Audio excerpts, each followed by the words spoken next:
utter. The town has been the scene of days of heavy fighting, with the city falling and then being counter-attacked by pro-Gaddafi forces. But he now seems to have lost the army and therefore the town.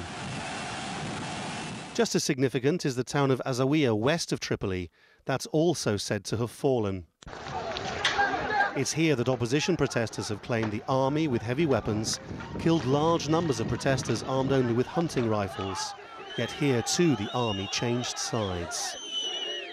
That in turn all means that in theory Tripoli is in a pincer. And so what of the situation in the capital? The most recent images from foreign media invited by the Gaddafis suggest hasty attempts to clean up the centre and an area around Gaddafi's stronghold still said to be under his control. But contrary to Gaddafi's claims, there's plenty of evidence to suggest that Tripoli is not stable, and some reports have suggested dozens killed in clashes. Scenes from some of the poor suburbs like Tajoura in eastern Tripoli seem to suggest the police have simply melted away. It all lends weight to reports from Tripoli that Gaddafi's forces have been trying to pay local men to take up arms against the insurgency. There's no question that the ground under which Gaddafi built his empire for so many years is slipping away. His military options look increasingly limited. Lawrence Lee, Al Jazeera.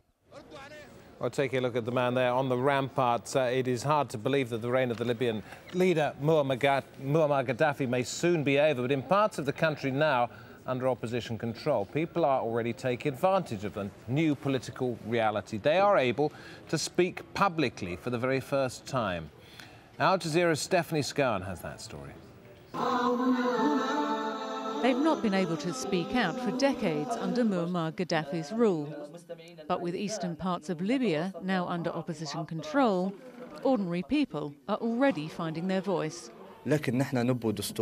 What we want is a new constitution and civil rights. What we want is what we have not had for the past 42 years. That is democracy. In the town of Al-Marj, northeast of Benghazi, members of the newly formed Revolutionary People's Committee have taken over the studios of the local radio station. The local imam and others are using the station to broadcast pro-democracy messages and call for calm after days of chaos. We want change, but we don't want bloodshed or killing. But we want unconditional freedom. We want the regime to withdraw peacefully, and we would guarantee them their human dignity and human rights. While the Libyan leader still clings to power in the capital Tripoli, many hope it won't be long before he's gone. And with his departure, the freedom for everyone to say what they want. Stephanie Scowen, Al Jazeera. The Prime Minister of Iraq has given his ministries 100 days to get better or, quote, face changes.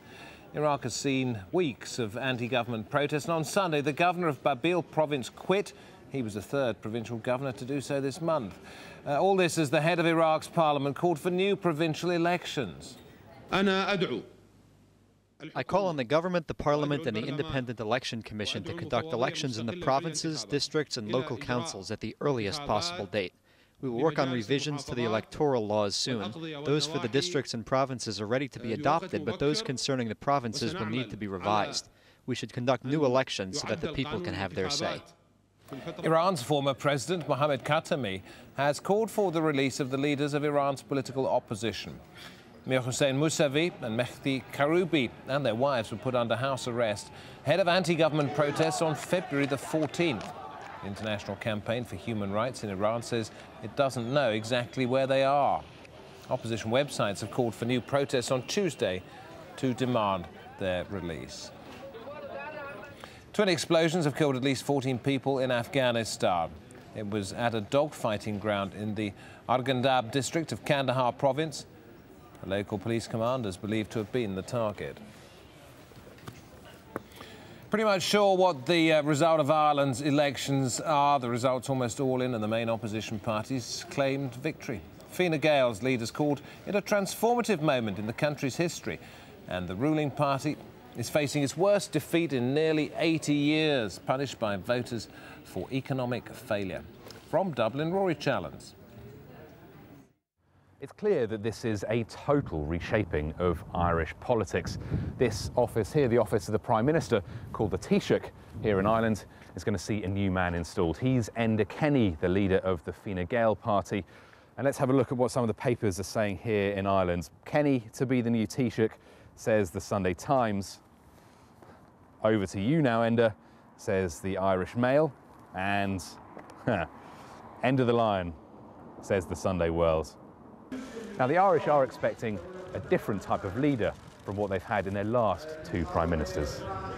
We have no time to lose, no hours to waste. We have a big job ahead of us. I ask for your indulgence and your support, as you've given so magnificently in this election to all our candidates around the country. This is the biggest endorsement of Fine Gael in the history of our party. I thank you for your trust and pledge that we will not shirk in our responsibility or renege upon that trust that you've given us. Thank you. Good night.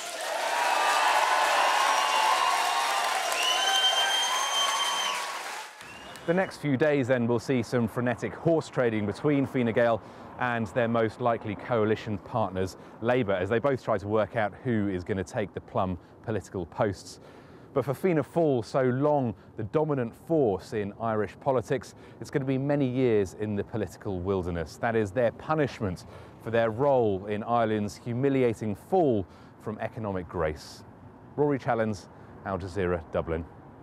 5 days after New Zealand's devastating earthquake, the focus has turned from rescue to recovery. At least 147 people are known to have died and hundreds are still unaccounted for. Andrew Thomas met a group of Sunday churchgoers in Christchurch who've been holding prayer services for those missing in the open air. Sunday, and for the people of Christchurch, a chance to take stock and reflect on the week their city changed forever.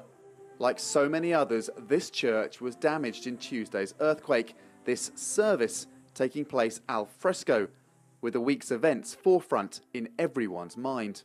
And that's why the chairs are some distance away from the church, because we're all very much on edge and know that there might be another aftershock that comes along, so we're aware of those dangers as well. As its name suggests, Christchurch was founded as a Christian city, and despite the fact that many of their church buildings lie in ruins, for some, finding solace on a Sunday is the normal, natural thing to do. It is, if you like, a small slice of the ordinary in extraordinary times. It would take something more than extraordinary for any survivors to be found now beneath Christchurch's rubble. Recovering and identifying bodies has become the principal task. It's a slow process, dreadfully slow for the families of the missing. Every afternoon they arrive for a police briefing, their numbers swelling by the day as grieving relatives from abroad pour in. Christchurch was a big tourist town. People from at least 20 different countries were killed in the quake. They're overseas, they've received dreadful news, they've had to arrange travel in a haste, and they've come to a part of the country that's quite badly affected by the earthquake. Infrastructure's not necessarily there to support them, and all of this at a time that they're stressed and de-stressed. Police have to cope with the darker side of human nature too. There has been a spate of looting of abandoned homes, and frayed nerves have meant reports of domestic violence have spiked. Earthquake scars will forever be a physical feature of modern Christchurch, the emotional trauma taking its toll too. Andrew Thomas, AlJazeera, Christchurch. Now in Hollywood, they're taking all of those tiny little bits of fluff off the reddest of red carpets. That's ahead of the Oscars annual Academy Awards ceremony. It's one of television's most watched events every year. Rob Reynolds takes us through the list of those who might or might not win. Final preparations are underway for Hollywood's biggest show. This year, there are no blue-skinned space aliens and just one special effects blockbuster in the Best Picture category. Dramas take center stage. Here's the list. What'll I call you? Your Royal Highness. The King's Speech is the story of an accidental monarch's struggle with stuttering and self-doubt. The film stars Colin Firth, who is also nominated for Best Actor.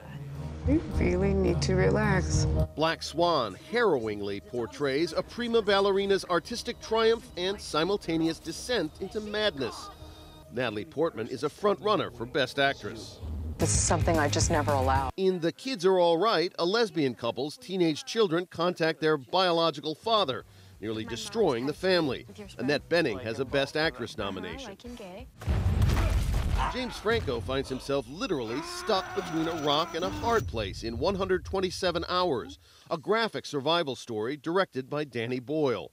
Best Actor nominee Franco also hosts this year's Oscar broadcast. Westerns are among the most venerable of movie genres. In True Grit, Best Actor nominee Jeff Bridges is a whiskey-swilling, syllable-swallowing, straight-shooting lawman who helps a young girl track down the bad guy who killed her father. Who are you?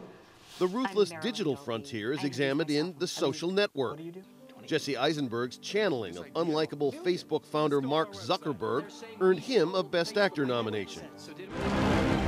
In the special effects-heavy film Inception, Leonardo DiCaprio dabbles in the stuff that other people's dreams are made of.